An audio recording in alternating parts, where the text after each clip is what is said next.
Alors, avec Pape Farah Gning, d'abord, élection d'un nouveau pape, 5 cardinaux africains clés pour un conclave. C'est ça, Djaïnaba. 5 cardinaux africains figurent parmi les personnalités clés du conclave qui s'ouvre ce mercredi 7 mai au Vatican. Pour désigner le prochain pape, il représente différentes branches de l'Église, des très conservatrices aux réformistes. Certains sont même cités comme de possibles successeurs de François. Parlons donc de l'Est de la RDC entre Kinshasa et l'AFC M23 de laborieux pour parler de paix alors que l'attention internationale se tourne vers les États-Unis qui ont reçu de la part de Kigali et de Kinshasa un avant-projet d'accord de paix pour l'Est de la RDC. Les projecteurs se braquent aussi sur Doha où les délégations du gouvernement congolais et du mouvement armé AFC M23 se retrouvent pour la 3e fois. La grande mosquée de Paris, donc un dernier hommage à Aboubacar Cissé avant le rapatriement de son corps au Mali. La grande mosquée de Paris a organisé donc hier une cérémonie de recueillement à la mémoire d'Aboubacar Cissé, tué de dizaines de coups de couteau dans une mosquée de la Grande Combe dans le Gard.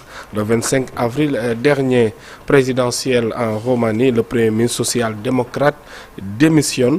Il s'agit de Marcel Ciolacu, a annoncé sa démission.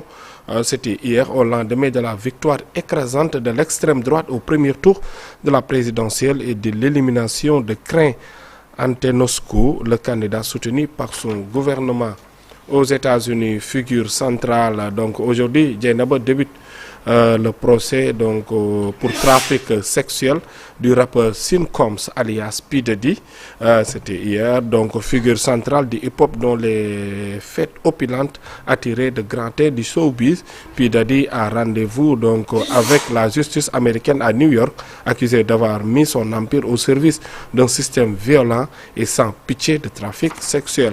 Terminons avec donc le cabinet de sécurité d'Israël qui approuve un plan incluant la conquête de la bande de Gaza.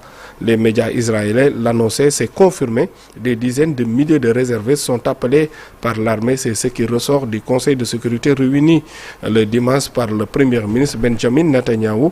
Les dirigeants israéliens ont aussi évoqué une reprise de l'aide humanitaire bloquée aux portes de Gaza depuis plus de 2 mois. Ces projets ne devraient toutefois pas voir le jour. Djaïnaba Seydouba. Merci beaucoup Pape Farah Gning. À tout à l'heure pour la version en wolof. mbokk yi gërëm leen bu baax a baax ci ni ngeen àndee ak seen télévision Futur Média Info Matin, la première matinale du Sénégal di leen dalal ak jàmm fii ci suñu plateau yéen ñi ñuy seetaan ci télé bi wala suñu mbokku internautes yu ñuy suivre suba su nekk fépp ci àdduna bi ñu ngi leen di gërëm bu baax a baax gannaaw nag Pape Farah ñu ñëw ak yéen ci li yéen kay xëyee tey ñu ànd ci léegi-léegi ak